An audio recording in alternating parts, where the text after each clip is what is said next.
Mesedes, bueno, eguardion, danori eta eskerrik asko etortzeagatik. Bienvenidos a esta cuarta sesión en el año 2025 del Grupo Vasco del Club de Roma. Hoy está centrado el tema en la electricidad en el marco de la transición energética. Y tenemos dos ponentes de categoría. Uno es Alex Arteche, presidente y COE del Grupo Arteche.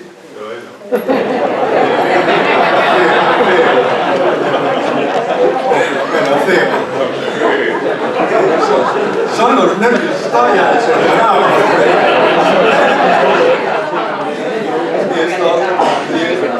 Y el otro es Javier Ormazábal, también presidente y CEO del Grupo Velatia. Ambos lideran empresas fabricantes de bienes de equipo eléctrico con una sólida presencia tanto en el mercado nacional como en el mercado internacional, como veremos más adelante. Antes de comenzar, os transmito las disculpas de Mikel Echevarría, que no ha podido presidir esta sesión como le correspondía por problemas familiares. Traducido, cuidar nietos. Intentaremos estar a su altura. Bien, la sesión de hoy, más que un diálogo,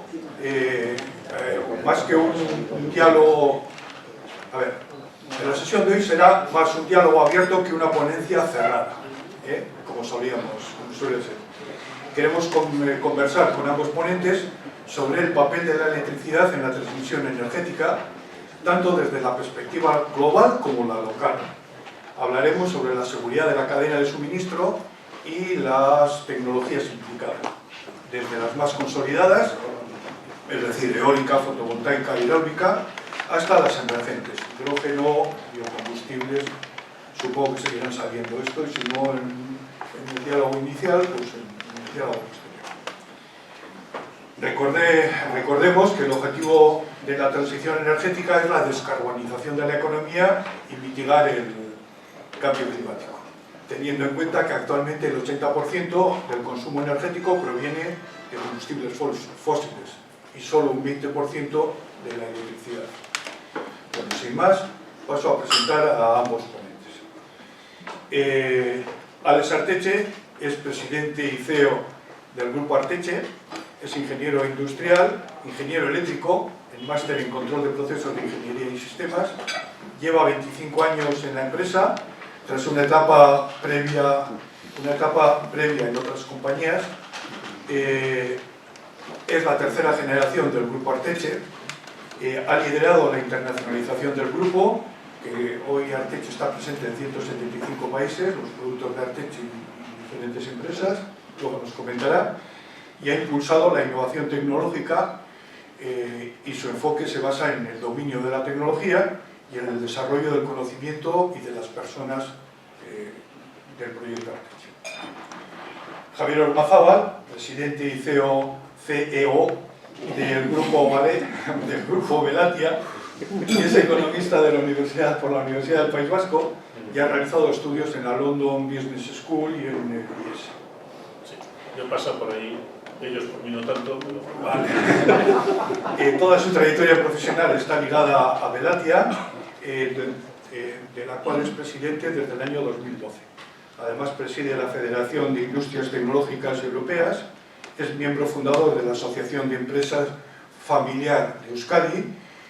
En este sentido es la segunda generación del Grupo Velatia, la empresa familiar Grupo Velatia, y forma parte de la Junta Directiva del Círculo de Empresarios Vascos.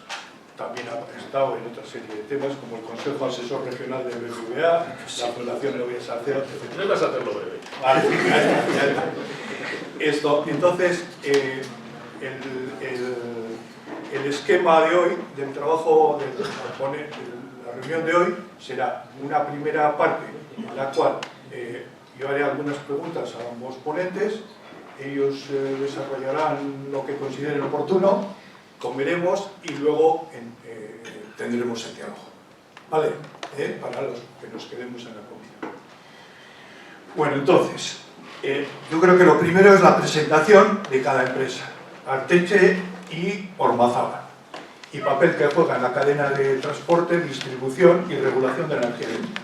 Casi vamos a empezar con Alex, porque su producto está casi más a la cabeza o más en contacto con la generación o de la cadena de valor. Venga, bueno, Eguardián, y lo primero para quitar titulares, no me presentaste COE, no, sí. Sí. Bueno, es que gracias a José Luis y es que gracias a todos por venir, la verdad es que vaya presión. Bueno, yo voy a empezar presentando la compañía. Arteche es una empresa del sector eléctrico, una empresa familiar, somos una empresa familiar, cotizada desde el año 2021 y vamos a cumplir el año que viene 80 años. Estamos ya en la tipo de 80 años, pero no soy yo, es la empresa. Nuestro mundo es el sector eléctrico y de toda la vida estamos en el sector eléctrico. Cumplimos todo el espectro, desde la generación, pasar el transporte y la distribución de energía, y únicamente no estamos en lo que en el argot del sector se llama la última milla. Cuando ya te acercas al usuario final, a la baja tensión, ahí en ese mundo no estamos, ¿no? Si os parece, para ilustrar y luego también para que le sirva también a Javier, porque en el fondo estamos en el mismo ramo, os voy a explicar un poco lo que es el sistema eléctrico. Creo que aquí ingenieros y ingenieras, pero probablemente algunos no lo seáis. Entonces, el sistema eléctrico, todo el mundo conoce lo que es la generación, el mundo de las renovables, el mundo de las nucleares, o el mundo de la generación por todo el mundo, y todo el mundo sabe lo que pasa cuando enchufas algo en el enchufe, que funciona, ¿no? Pero lo que está en el medio, que es el sistema eléctrico, lo que es el transporte y distribución de energía, siempre ha sido un pequeño desconocido o un gran desconocido para el público en general, ¿no? Y hablando de la transición energética, si no existe una red suficientemente capacitada para hacer que la energía vaya de un lado a otro, pues la transición sencillamente no va a pasar, ¿no? Entonces estamos viendo un momento en el cual la red eléctrica, el sistema eléctrico, está cambiando mucho. Hemos pasado de un sistema eléctrico hace unos años en el cual las compañías eléctricas estaban centralizadas, se generaba, se transportaba, se distribuía y se vendía la energía por una misma compañía eléctrica. Eso se reguló hace ya unos años y hoy unos generan, otros transportan, otros distribuyen, otros comercializan, y eso genera que haya intercambios de energía en cada uno de los momentos de cada una de las compañías.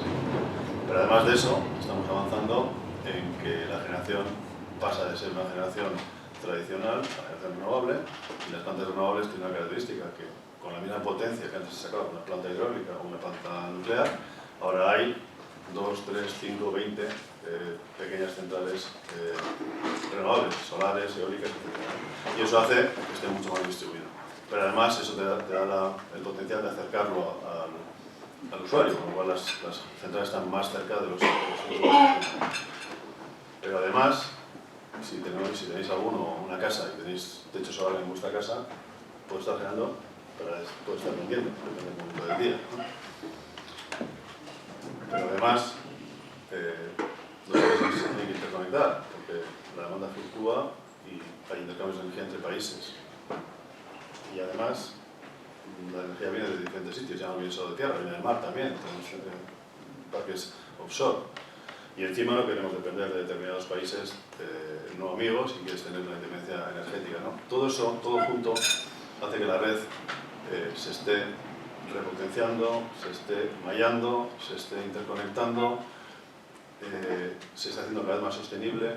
Entonces hay una red más compleja, con flujos de energía en muchas direcciones y que solamente puede funcionar si es digital, porque si no es incontrolable. Entonces, ese contexto es nuestro mundo. Entonces, estamos viendo, tanto nosotros como Ormazábal, un momento de inversión, como probablemente no se había visto nunca, en el sector eléctrico impulsado por la transición energética y por todo lo que se ha dicho. Con este contexto, digo, bueno, ¿y dónde está Arteche? Pues Arteche está en todos los puntos donde hay interconexiones de la red. Esa malla de la red, esos intercambios de energía entre un punto y otro, hay que medirlos, nosotros medimos, hay que controlarlos, nosotros controlamos, en funciones electrónicas y de automatización de equipos, y tenemos que asegurar además que el intercambio de energía es bueno, que la energía que se intercambia es una energía, bueno, la energía eléctrica, la energía en alterna es una onda, es un seno, que tiene que ser perfecto, porque si no genera distorsiones, equipos electrónicos, etc., ¿no? Entonces nosotros nos encargamos también de que la energía que se intercambia sea buena, se filtre, se compense para que lo que se intercambie, lo que se vende y lo que va a cada sitio sea correcto. Es decir, en todos aquellos sitios donde haya que interconectar, donde haya que medir, donde haya que controlar, donde haya que mandar información, donde haya que asegurar que la energía es buena, ahí están nuestros productos y soluciones. Y por eso estamos viviendo un momento. Dicho esto, bueno, ¿qué somos? Pues somos, como os he dicho, una empresa familiar, somos más o menos 2.700 personas por el mundo, un tercio de ellas está aquí, el resto está distribuida por 20 países. Estamos presentes con fábricas en 13 países. Cubrimos 4 de los 5 continentes, estamos en América Norte y Sur, estamos en Europa, estamos en Asia. Tenemos plantas aquí en Euskadi, tenemos en Hungría y en Vitoria, estamos en Madrid, estamos en Brasil, estamos en Argentina, estamos en México, estamos en Indonesia, en Turquía, China, Australia, y no sé si me pongo alguna, pero por allá también. Cubrimos, como decía, todo el sector, desde la generación, el transporte y la distribución. Yo diría que uno de los elementos, una de las fortalezas de Arteche es que dentro del sector, el sector eléctrico es un sector estratégico, es un sector que en todos los países es un activo estratégico y por tanto no cualquiera puede poner un producto en la red.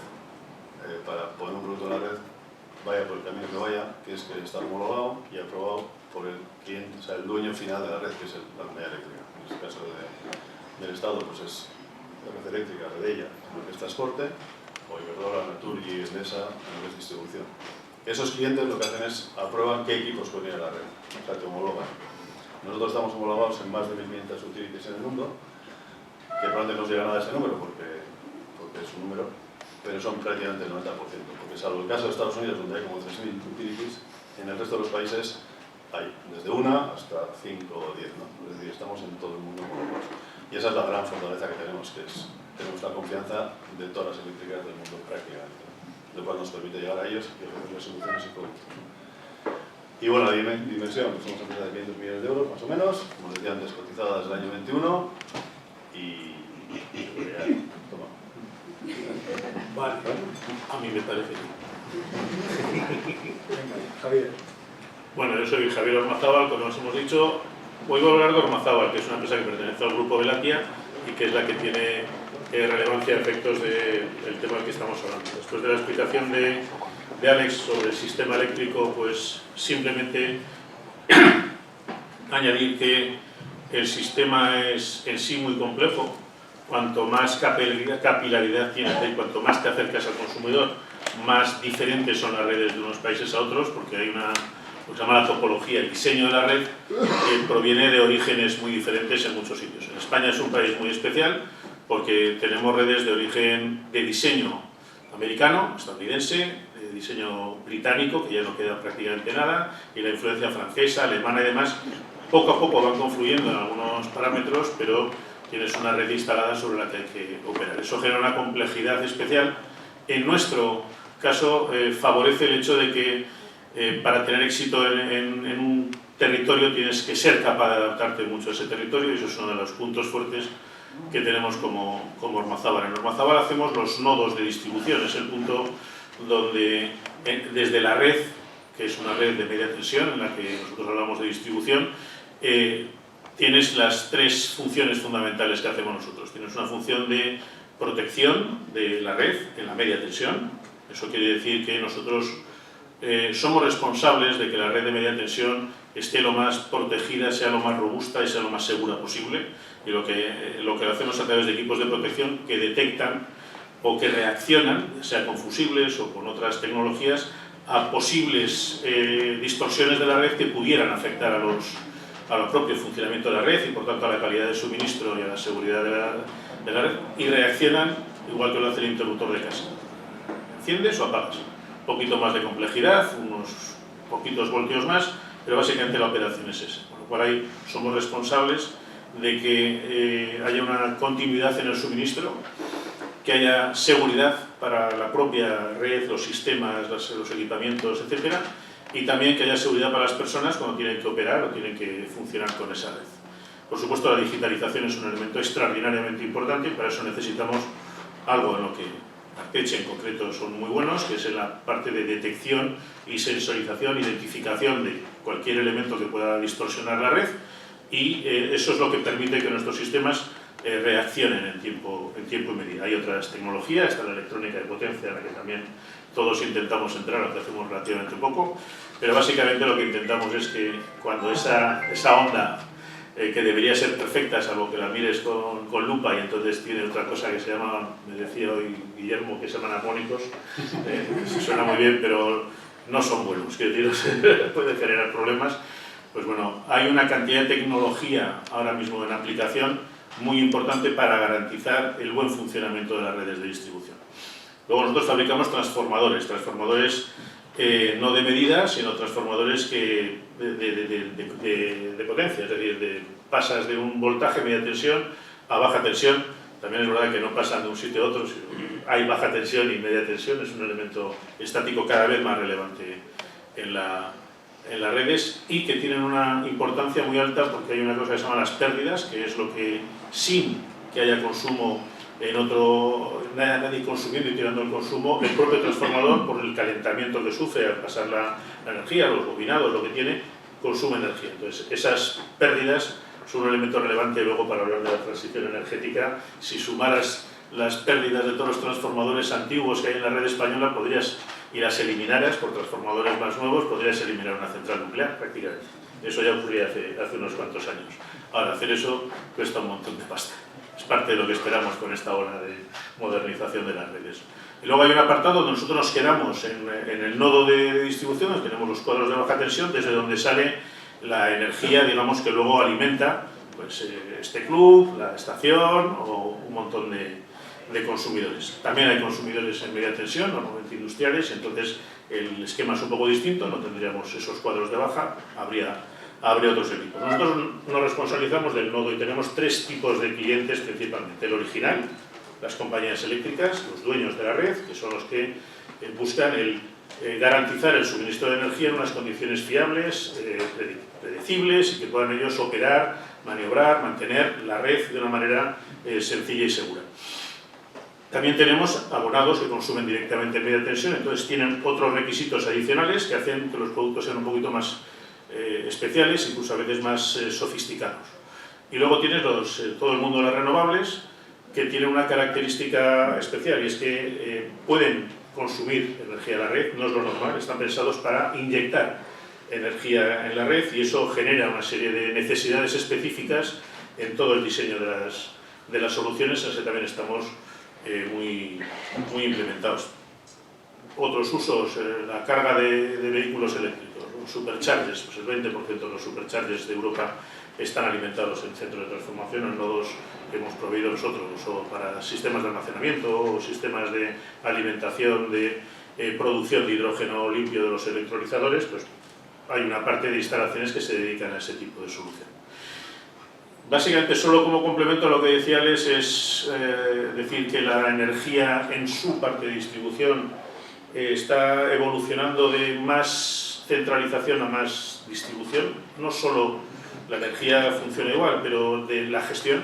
Es decir, antes, para reponer el servicio en un centro de transformación, porque se ha fundido un fusible, pues tenía que ir un operario con una formación específica, con un equipamiento, con la capacidad para ver si había sido un fallo intempestivo y que no se iba a repetir, tenía un fallo estructural el equipo, poner el fusible, volver a conectar el interruptor, y si volvías a explotar el fusible, esperemos que no los interruptores, pues entonces tenías un problema y había que hacer otro tipo de actuación. Y eso, aparte de un coste enorme, es una molestia enorme para todos los usuarios, ¿no? Y si no funciona, es en el sentido contrario, desde una planta fotovoltaica que, como generan en continua, pues son potenciales generadores de distorsiones en la red, eso se traslada a la red de distribución, no lo hemos atajado en el camino, pues puede generar problemas en el resto de usuarios de la propia red. Entonces, no estamos hablando de tecnología aeroespacial, pero sí estamos hablando de una enorme responsabilidad de todos nuestros equipos. Bueno, la de Alex es mayor porque ellos depende de que te facture la compañía. Eso tiene su gracia. De lo mío solo depende de que te llegue la energía y cuando enchufes te consumas. Entonces tenemos, y termino muy rápido esta parte, tenemos diferentes usos consumidores que están generando complejidad en la red. Tenemos unos niveles de costumbre en la disponibilidad de energía que es tremenda. Tú te vas a Estados Unidos y es normal que estés ahí un par de días, en algún momento tengas un apagón. No sé si habéis tenido un apagón en los últimos 15 años, los que vivís por aquí, pero yo no recuerdo haber tenido ninguno en términos de apagón. Otra cosa es una avería en un equipo, pues falta energía. Yo creo que eso es un reto que vamos a tener, luego hablaremos de ello. Y en principio, pues nada, en resumen, tecnologías exigentes, tecnologías que afectan al nivel de vida, en el sentido de que afectan a la disponibilidad de la energía, y sin energía eléctrica pues tendremos problemas, y el reto es que aumente el consumo de energía eléctrica, y en eso estamos. Si me permite, Luis, Javier ha sido un poco modesto, y yo creo que muchos de los que estamos aquí, nos acordaremos cuando se iba la luz en casa y volvían los famosos 3 reenganches. Y si al tercer reenganche no enganchaba, te quedabas sin luz durante un rato. Podrían ser horas, ¿no? Si miramos para atrás, eso ya no pasa, ¿no? ¿Y por qué no pasa? Pues no pasa porque la red que llega a nuestros pueblos y ciudades no es solo una línea, son varias líneas que llegan. Y los equipos de Javier y su equipo lo que hacen es justo medir si hay un fallo, cierra una línea y abre otra de forma que no nos enteremos, ¿no? Con lo cual los fallos que antes pues pasaban y tenía que ir a una cuadrilla de Granada, de quien fuera, a ver dónde estaban, con los equipos inteligentes que ahora están en la red, permite saber cuando hay un fallo, dónde se produce, abrir otra línea y en casa no te enteras, ¿no? Eso que hacen ellos aquí, en las redes subterráneas, es lo que hacemos también nosotros en las redes aéreas en América, por ejemplo, ¿no? Entonces, esa red es... Nosotros tenemos precisión, tenemos que medir, pero ellos para que no nos falle, ¿no? Bueno, trabajamos en conjunto. Muchas de estas instalaciones vamos de la mano porque es necesario integrar otros elementos. Luego hablamos del sector. No he presentado a Ormazábal. Ormazábal es una empresa que tiene 50... Se fundó en el 67, tiene 50 y tantos, hablamos un poquito por detrás, 58, bueno, sí, acabamos de cumplirlos además en marzo. Ormazábal son 2.700, 2.800 personas, más o menos 800 millones de euros de facturación, 21 filiales por el mundo, 16 fábricas, de las cuales 6 están en Euskadi, la gran mayoría están en España, y tenemos algunas pues, en Brasil, en Alemania, en Francia, en Argentina, en países en los que llevamos hace tiempo, en China. Y también me tocó impulsar la internacionalización allá por el 92. Yo soy presidente de Velatia desde que se constituyó Velatia, es decir, que antes de eso me pagaban desde Ormazábal, que era un buen sitio para estar también. Y nada, soy miembro de la segunda generación de la familia Ormazábal, que tenemos una empresa. No es por matizarte, pero es que tiene su importancia. Las empresas familiares, porque hay familias que tienen empresas, ¿no? Si luego hay tiempo, me preguntáis por eso, si os atrevéis, la liamos. Y nada más, un reto tremendo y un entorno que se demuestra que en este sector, aparte de Arteche y Ormazábal, hay unas cuantas empresas que están aquí ubicadas y que hacen un trabajo espectacular.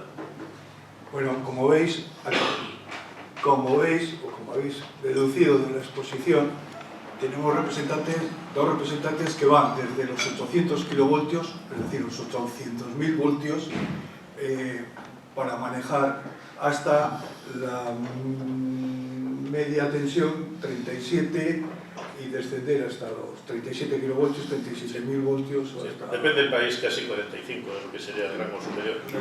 Y luego bajamos, pues hay redes por ahí de 6 kilovoltios que las llaman de media tensión. Bueno, como veis, es una gama amplia y además desarrollada por dos empresas del país con un volumen internacional importante.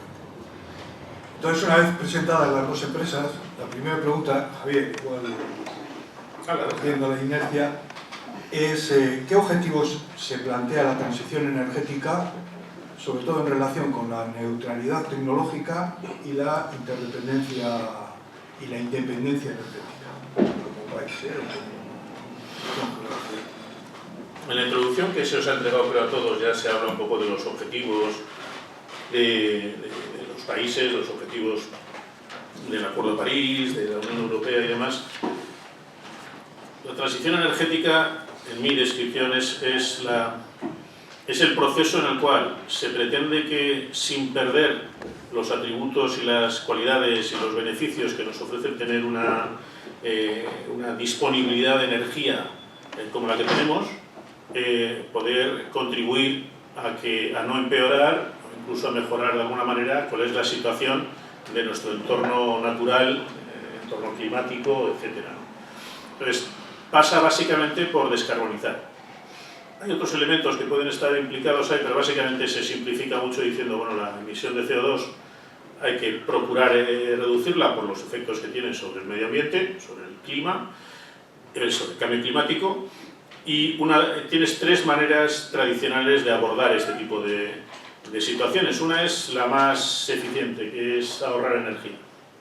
La energía que no se consume, no emite, por lo tanto, yo lo digo con cierta frecuencia porque parece que se nos ha olvidado que hay algo que podemos hacer todos, que es gestionar mejor la energía desde el punto de vista de utilizando menos energía.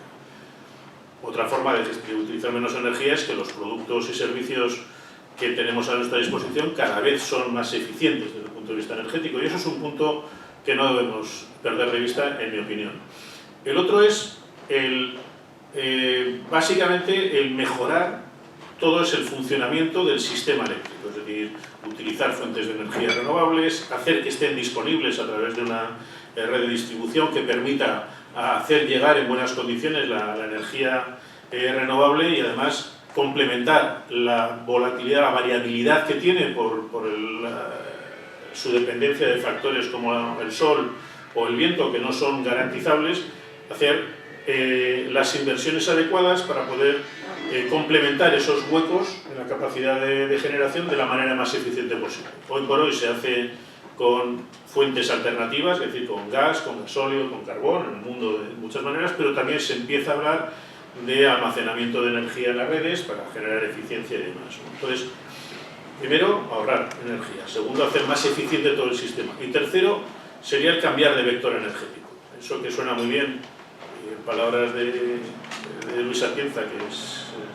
buen amigo y consejero, es cambiar consumos de combustibles fósiles por electrificación.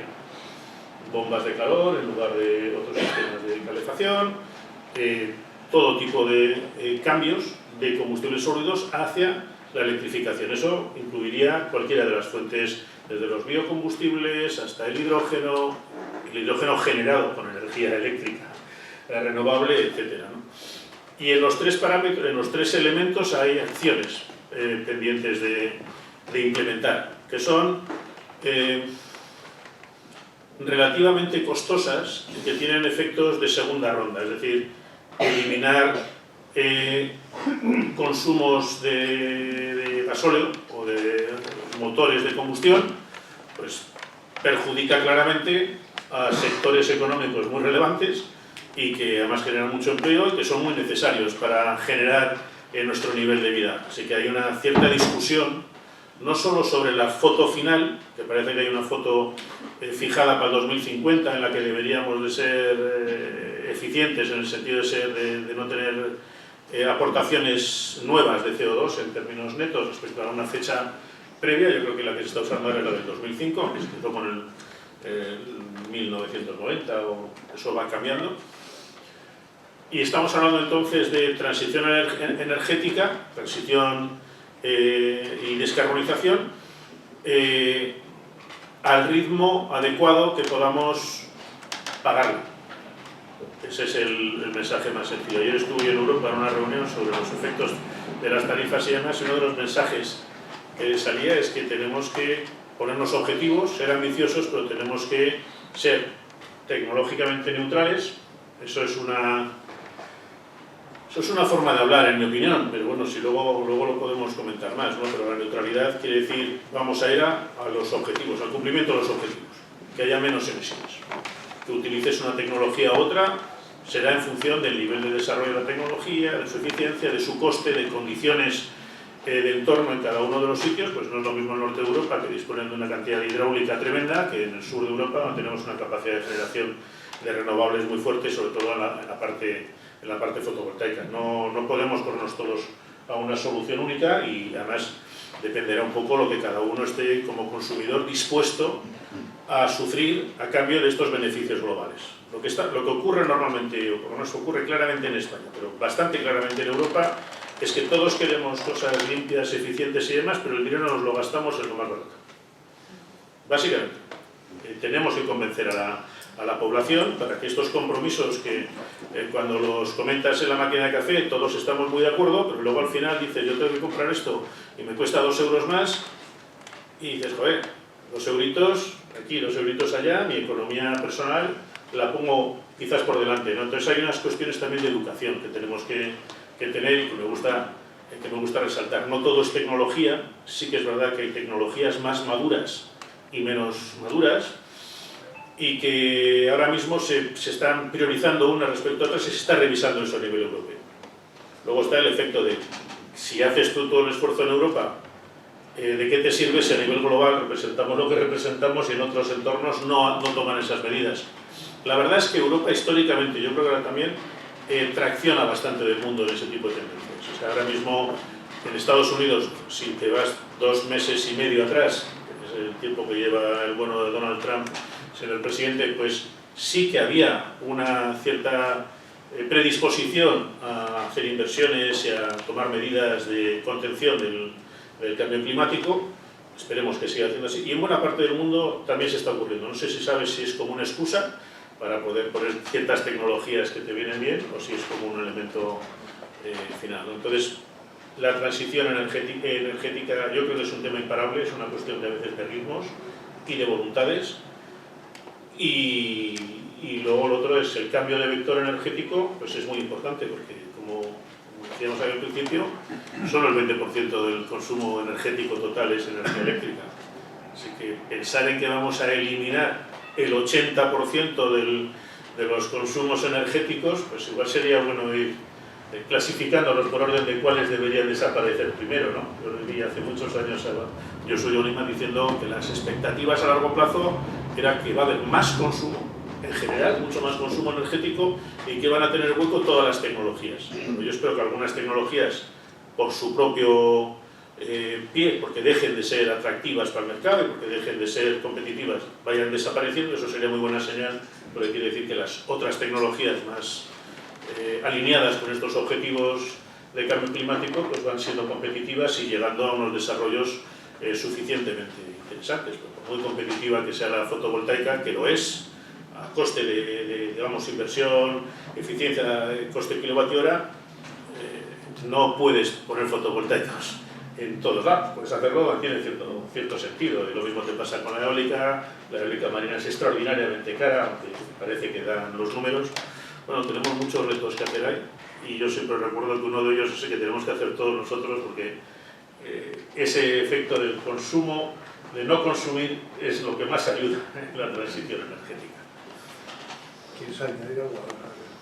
Sí, bueno, algo hay que consumir. Si no, por supuesto. El segundo tema que podríamos tocar es el papel de la electricidad en la transición energética. Es decir, en la generación, en el transporte y distribución y cara a los sectores de demanda, es decir, cara a la movilidad, a la vivienda, a las empresas que consumen mucha energía, etc. A ver, tú qué... Bueno, pues esto es hablar del tercer vector que comentaba Javier. O sea, al final, dentro de las opciones para descarbonizar, una de ellas es cambiar el vector energético.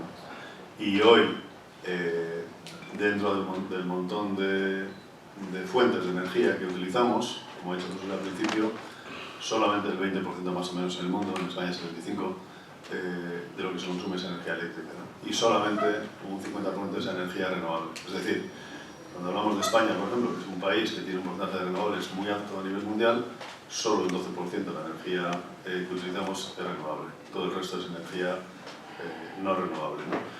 Entonces, el terreno que tenemos para descarbonizar y para ir a fuentes de energía limpias, pues es brutal. Entonces, sin entrar en el debate sobre las fuentes de energía, que yo soy convencido de que la tecnología tiene que encontrar los caminos, está claro que hoy por hoy la única energía limpia y que cumple con los criterios que ayuda a la transición energética es la energía eléctrica, ¿no? Pero que no se puede aplicar a todas las utilidades, ¿no? Entonces, si miramos, por ejemplo, el petróleo, los minerales del petróleo, pues, representa el 70% creo de de esa energía va a la movilidad, al transporte, ¿no? Y supone además, creo que el 90 y pico % del consumo energético de movilidad está en petróleo, y la energía eléctrica solo es un 5 o 6%.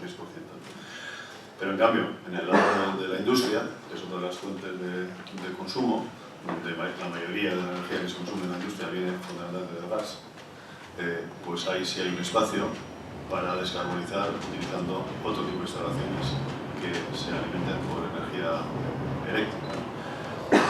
Pero también, como decía Javier, viene el nivel de demanda. Por mucho que busquemos eficiencia, la sociedad cada vez demanda más energía y aparecen elementos nuevos que van a consumir energía, como por ejemplo el famoso tema de los centros de datos, que son grandes consumidores de energía, pero necesarios para la digitalización, que a su vez es necesaria para la evolución de la sociedad, ¿no?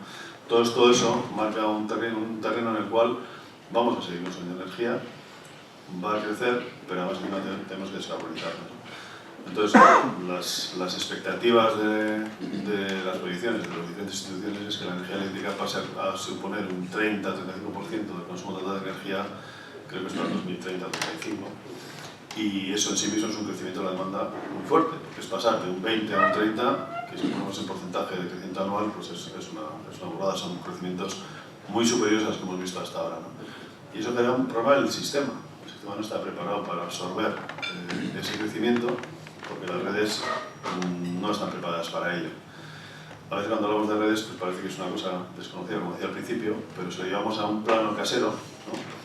Si tenemos una casa y ponemos más bichos eléctricos en casa, ¿no? Cambiamos la calefacción de gas natural a aerodermia, por ejemplo, o ponemos un cargador eléctrico para alimentar el vehículo que tenemos, necesitamos más potencia. Y le pedimos a Iberdrola, que está encantado de darte potencia, y te lo da, y listo. Siempre y cuando tu instalación de casa esté preparada para soportar esa potencia. Siempre y cuando el cable, que al final es una cosa física que le cabe lo que le cabe, pues esté preparado para ello, ¿no? Si eso lo llevamos en grande, pues pasa lo mismo. Las redes de distribución y las redes de transporte de la mayor parte de los países, te diría que de todos, no están preparadas para soportar el incremento de demanda eléctrica que se va a producir y se está produciendo ya sí o sí. Y ese es uno de los grandes problemas también de la transición energética. La electricidad es la única fuente hoy disponible, no digo que las demás no vayan a serlo, porque se está investigando mucho y lo que hay ahora es un problema sobre todo de coste y de dimensión y de volumen, pero hoy por hoy la electricidad está creciendo, ¿no? Y sin embargo los sistemas no están preparados. Si hablamos por ejemplo de Euskadi, creo que habéis leído en el periódico en las últimas semanas, suele salir con cierta recurrencia que hay un déficit de red, que la industria está pidiendo demanda eléctrica, pero que las compañías eléctricas no son capaces de darlas porque el sistema no lo permite, que tenemos déficit de generación renovable en Euskadi, que no tenemos capacidad de evacuación. Bueno, todo eso es verdad, o sea, eso es así. O sea, hoy no podemos meter por la red eléctrica todo lo que la electrificación de la industria y de los consumos de las casas estarían pidiendo, o están pidiendo de hecho. El Dakar hablaba de que había un déficit de 7 gigas, creo que era lo que hay en Euskadi, que es una auténtica barbaridad, ¿no? Y entonces todo eso hay que prepararlo. Entonces, creo que me pido por las ramas, pero bueno, de todas formas, volviendo a la pregunta, la electricidad juega un papel clave en ese vector de transición energética. Es hoy por hoy la única a un coste razonable disponible, pero necesita una inversión fuerte, tanto a nivel generación y redes, tanto a nivel eléctricas y distribuciones, pero también a nivel usuarios. La electricidad de la industria exige inversiones, exige cambio de maquinarias, la electrificación en casa exige también cambio desde las luces, el cambio de bombilla normal a LED pues, tiene un coste también, pero si cambiáis, como he dicho antes, de gas natural a aerotermia, pues hay que hacerlo y los retornos no son tan evidentes, ¿no? Entonces estamos en un momento en el cual estamos viendo la transición energética, pero también la transición de modelos de alimentación, de modelos de consumo, de modelos de inversión. Habrá que hablar de subvenciones, de hecho están hablando, entonces estamos en un momento, pues yo creo que muy, iba a decir apasionante, ¿no? Por lo menos estamos en el sector y lo es, pero a la vez con muchos retos que tenemos que saber cubrir. Sí, Es que a mí me resultó muy... Yo pregunté por el tema de... ¿Puede ser verdad que no de la red de distribución no tengamos capacidad para suministrar a las industrias? Me contaba uno de mis ingenieros, que son muy listos también, y me decía, esto es como la playa de Benidorm.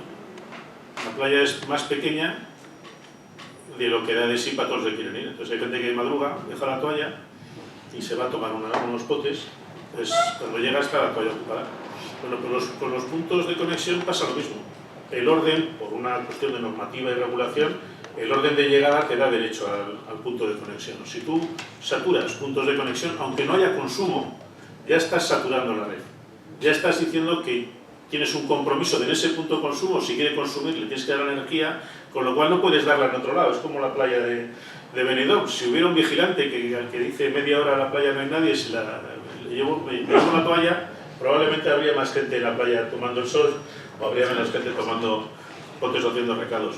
Pero eso es otra parte del problema, que no es un problema técnico, es un problema técnico en el sentido de regulación, de sistema de gestión, de ese problema que es un problema que ocurre en muchos más países que en España, ¿no? Ese sistema de asignación, luego dices, bueno, esté asignado, y resulta como tiene el punto de conexión, lo puede dedicar a especular. O sea, por un polígono industrial, yo me he enterado, me pillo el punto de conexión, luego compro los terrenos y yo vendo terrenos con conexión.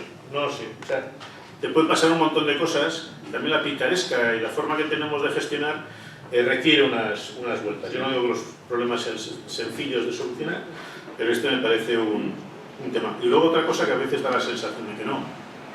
Desde luego, en mi tiempo de vida, los esfuerzos que se han hecho en eficiencia energética, en general, aislamientos de las viviendas, mejora de procesos industriales, optimización de los consumos de los coches y todo lo demás, ha sido enorme. O sea, no es una cosa nueva, es una cosa que la energía a veces da la sensación de que es muy barata y que por eso la desperdiciamos. Si la pusiéramos mucho más cara, la desperdiciaríamos mucho. De hecho, durante los momentos en los que hemos tenido escasez energética, los proyectos de innovación para mejorar la eficiencia y las inversiones y los apoyos institucionales y para poder cambiar procesos industriales, porque algunos no se pueden. O sea, tú no puedes un horno de fundición, creo, alimentarlo con energía eléctrica, pero sí el aire acondicionado, o sí la calefacción, o muchos procesos de la propia industria. Entonces, lo que debemos pensar es que nosotros en los países más avanzados llevamos muchos años con esa idea, esa cultura de la eficiencia energética, y ahora la tecnología, según va llegando, nos da dando oportunidades de pasar a otros modelos, ¿no? Debe ser una cuestión de voluntad y de ritmo y de crecimiento, pero la industria está haciendo enormes esfuerzos tecnológicos. Solo tienes que ver los frigoríficos, lo que consumen ahora y lo que no consumen. Luego, si los alimentos te los cuidan bien o no, eso es también magnífico. Los fabricantes de electrodomésticos son fantásticos. Perdón. Oye, bueno, habéis comentado un poco las dificultades a nivel general. ¿Podríamos aterrizar en Euskadi? ¿Cómo está la cadena de valor del sector eléctrico? Desde la generación, las redes de distribución y demanda, las tecnologías, los fabricantes de bienes de equipo, etcétera. Creo que tenemos una representación de empresas en el sector eléctrico importante. Vamos a medias. Yo creo que Euskadi es un lujo del sitio para el sector eléctrico. Tenemos una suerte, no porque estemos nosotros. Bueno, también. El ecosistema del sector eléctrico de Euskadi creo que no es fácil de encontrar en ningún otro sitio del mundo. En un territorio tan pequeño como el nuestro, tener un ecosistema que va desde tener una compañía eléctrica tractora en innovación, que lo es, y que ha sido el origen probablemente de muchos de los proyectos que hemos hecho todos nosotros y de muchas de las compañías que estamos hoy aquí, para un ecosistema de empresas muy fuerte, muy interrelacionado además, porque en el caso de nosotros cuando estamos en la red, nos complementamos, o sea, tenemos proyectos que los sacamos juntos, a veces son clientes, entonces hay un complemento, tecnológicamente nos apoyamos, hay un ecosistema también de centros tecnológicos muy potente. Entonces yo creo que el ecosistema de Euskadi en el sector eléctrico creo que es difícil de encontrar. Estás hablando de Iberdrola. Bueno, estoy hablando de Iberdrola como el sector tractor, pero el ecosistema detrás están desde Iberdrola, centros de investigación, empresas, estamos hoy nosotros dos aquí, pero tienes no sé, IGT, también son líderes en su sector. Hay otro montón de empresas, hay gente que hace proyectos, gente que suena aquí, no sé, el EGNOR, por ejemplo, es otro de los players en el sector, pero empresas más pequeñas, hay el mundo digital, mundo de comunicaciones y todo en un territorio. Empresas de instalación. Entonces, desde el punto de vista, las universidades también alimentan, aunque cada vez menos, con ingenieros del sector, porque la ingeniería eléctrica no está de moda, pero bueno, estamos en el estado bueno, ¿no? No está de moda entre las mujeres, por desgracia. Lo de la ingeniería. Bueno, yo creo que nosotros tampoco últimamente, pero tienes a otras ramas. Sí. La ingeniería no está especialmente de moda, pero a mí me parece un grave problema el del talento. Aquí tenemos, para nuestro sistema está bien, pero es que el peso de internacionalización, como decía Alex, no solo el nuestro, sino en general, todos nuestros complementarios e incluso competidores, hay competidores internacionales que están fabricando aquí, generando valor y generando empleo, así que el sector es muy rico, tenemos casi todos los agentes aquí presentes, yo diría que en algunos temas de la alta tensión y demás puede que estemos más descolocados, pero tenemos todo el ecosistema muy bien organizado, y es un ecosistema internacional, es un ecosistema que forma parte de un segmento de negocio que yo creo que hay muy poquitos en el mundo, que Europa puede decir, con nosotros como una parte singular, que somos líderes mundiales en tecnología y en producto y en soluciones. Y por eso yo creo que es importante que si se genera aquí, algo habrá tenido que ver todo el ecosistema.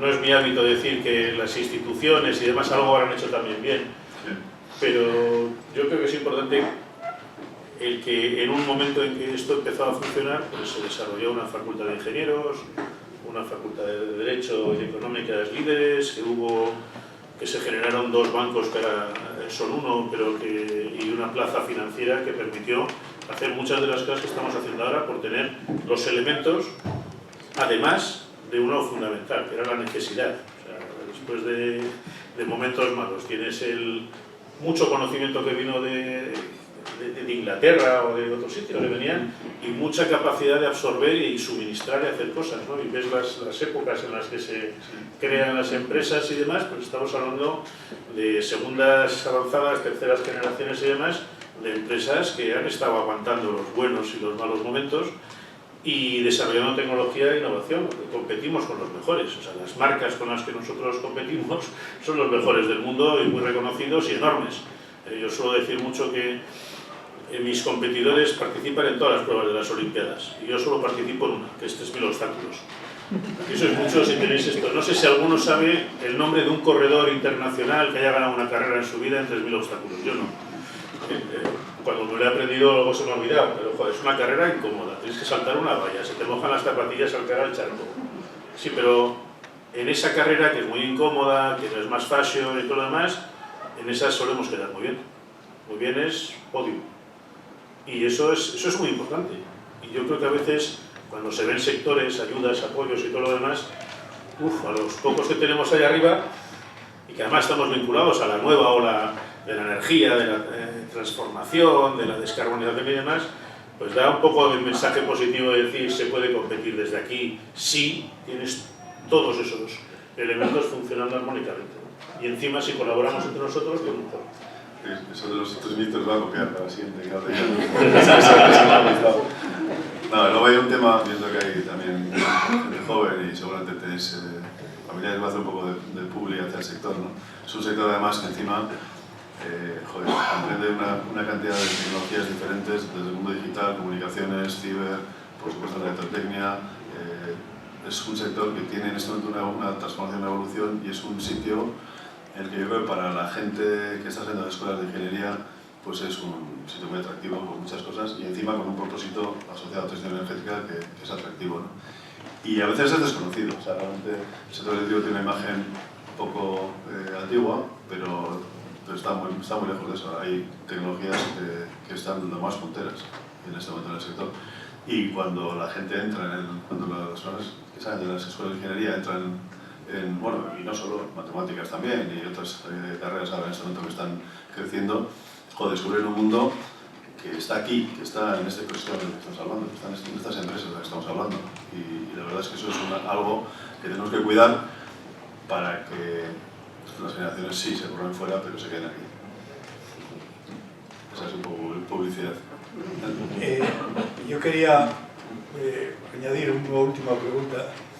En este ecosistema de Euskadi del tema eléctrico hay una característica que yo creo que se diferencia, y es la existencia de empresas familiares que tienen una tradición,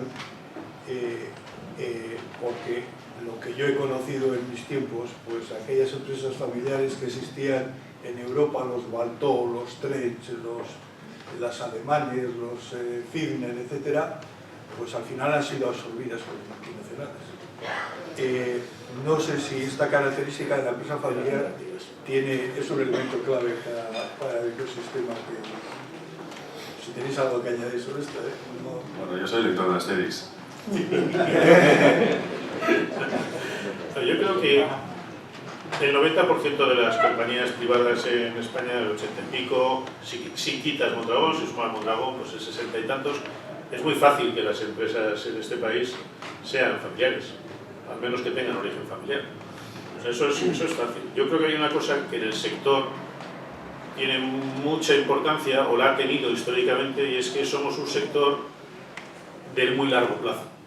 Las inversiones que hacen las utilities o se hacen las empresas, o los que hacen los que desarrollan las redes, son inversiones a largo plazo. Y eso basta muy bien con la visión de largo plazo de las empresas familiares. A veces es difícil engancharte en un proceso que va a requerir mucho tiempo de desarrollo de producto, de cumplir con la normativa de la regulación, que va a llevar mucho tiempo el despliegue en campo porque son, como he dicho, son más allá de la calidad tecnológica, son productos de alta responsabilidad y hay que testarlos, probarlos y demás. Hay una cultura alrededor del desarrollo de los productos para el uso en las redes eléctricas. En ese sentido, cuanto más arriba va a ser la tensión, que es mucha más la responsabilidad de cada potencial fallo y demás, pues también más, ¿no? Entonces, la empresa familiar típicamente es capaz de engancharse a ese tipo de ideas porque tiene una visión de largo plazo. Y dice, lo que yo haga bien y genero un saber hacer y con eso voy viviendo, no tengo que ser como las bodegas, pero sí es un tema que se coordina bien, ¿no? Más allá de eso, pues las empresas familiares pues hay muchas, se hacen muy bien, tienen mucho compromiso y es verdad que estamos hablando de que el compromiso y la expectativa de los clientes de que tú respondas por tu producto es muy alta. Y yo creo que en nuestro sector esa percepción de los clientes, y yo estoy en unos cuantos países del mundo, en Europa y por ahí fuera, y el hecho de que seas empresa familiar les da una especie de seguridad adicional, pero les genera una incertidumbre, que es a ver si vas a estar ahí dentro de X años para dar respuesta a esa responsabilidad que te has hecho. Por eso hay muchos temas que hay que seguir trabajando desde el punto de vista de la gobernanza, de la sólida gestión financiera, los balances y demás, de tal manera que las empresas, que lo son cada vez más, y eso os lo puedo decir porque un poquito sé, al menos de las de AEFAM en Euskadi, pero también en España y en el mundo, es uno de los elementos que tenemos que dar. Eso nos ayuda mucho el tener empresas tractoras que confían en nosotros para I+D. En ese caso, a nosotros Iberdrola, nosotros le facturamos un 6% de nuestras ventas, más o menos. O sea que no vivimos de Iberdrola. Pero si no tuviéramos una Iberdrola apostando por nosotros para hacer desarrollos, para ponerlos en funcionamiento, para darnos feedback y todo lo demás, pues no habríamos llegado, porque si te vas a Francia o te vas a otro lado, pues tienen otros proveedores con los que trabajan de esa manera y no me parece mal. Me parece muy bien que tengamos Iberdrola aquí cerca y que nos ayude, ¿no? Y luego tener un ecosistema como el que tenemos, de que casi todo lo que podemos necesitar en tecnologías de transformación metálica, de cualquier mecanismo, laboratorios y centros de investigación y desarrollo que trabajan en nuevos materiales, que es un tema especialmente delicado. Los materiales van a ser muy importantes para el futuro. El cobre y el aluminio empiezan a ser muy caros y escasos también serán. Entonces yo creo que tenemos buenas razones, las empresas familiares, para tener un buen desempeño en este sector, porque hay muchas cosas que se complementan muy bien y que son naturales. Y por eso es importante que también las empresas familiares que quieran abordar proyectos de crecimiento y demás encuentren el apoyo, que muchas veces se encuentran, en general encuentran, del sistema financiero y del sistema en general. Eso ya es un poquito como promociona la Diputación y esto. Yo creo que haber hablado sobre todo del origen. El origen familiar de las empresas tiene sentido con todo lo que ha comentado, pero yo creo que luego está la continuidad, que es la otra cara de la moneda, ¿no? Entonces yo creo que aquí sí la continuidad de la empresa familiar depende, y bueno, el familiar no, pero depende básicamente de 3 factores: de la sostenibilidad del proyecto, del balance de que funcione bien, o sea, si no funciona, no funciona, y en eso estamos, y bueno, tenemos un ecosistema que la verdad es que ayuda a que funcione. El compromiso, y el compromiso es genérico, tanto de los accionistas, de las familias, pero también de las personas que participan, del ecosistema, de las instituciones, de todo el entorno en el que vives. Y luego el tercero de un factor, que se habla un poco en el mundo empresarial, pero me parece fundamental, que es el cariño. Que al final quieras lo que haces y que realmente sea lo que te motiva a hacer que dure y que siga, ¿no? Nosotros somos una empresa familiar, como sabéis, estamos en tercera generación y, como suelo decir, una lista es conmigo la tercera, pero como suelo decir, con la cuarta ha tocado la puerta, ¿no? La cuarta está ya saliendo de las universidades y ya son incluso accionistas de la empresa. Y claro, el reto que tenemos es que esa generación esté comprometida y que sobre todo lo quiera, porque ese es el reto. Lo que no se quiere, pues no importa, ¿no? Entonces, el origen es el que ha contado Javier, pero la labor, tanto en mi caso, por Arteche, junto con Lander, y en el caso de Javier, junto con sus hermanos y familia, Romazábal, pues hacer que esto siga y que le pasemos el testigo de este legado que hemos recibido a las siguientes generaciones. Y en eso estamos, nosotros y otros muchos. O sea, que no nos lo gastamos en porches y marcos. Hay una parte incómoda del sentido del legado. Totalmente de acuerdo. Sí. Recalco, el cariño es muy, muy importante. Mucho, sobre todo en momentos malos que no puedes tener otros factores, como no tengas un enganche emocional, la cosa se complica. Y eso hay que trabajarlo de todos los niveles. Por eso la imagen de la empresa familiar es importante, porque los que son de empresas familiares agradecen que se les vea bien, por el hecho de estar un poco zumbados con estas cosas. Bueno, yo creo que nos han dado una buena lección de cómo vivir en un sector complejo y complicado, no solamente a nivel global, sino a nivel local, y han aterrizado al final en este concepto del arraigo de las empresas en las sociedades donde se han ido creando y desarrollando. Yo os pediría un aplauso para ambos.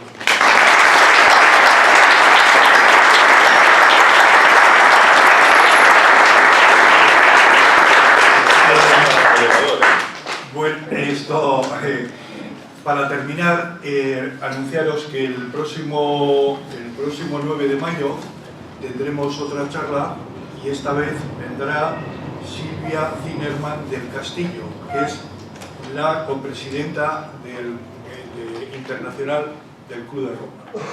Nos va a plantear un poco cuáles son las trayectorias del Club de Roma y cómo ven el futuro es la primera vez que viene a España, y la conferencia entiendo que puede ser interesante.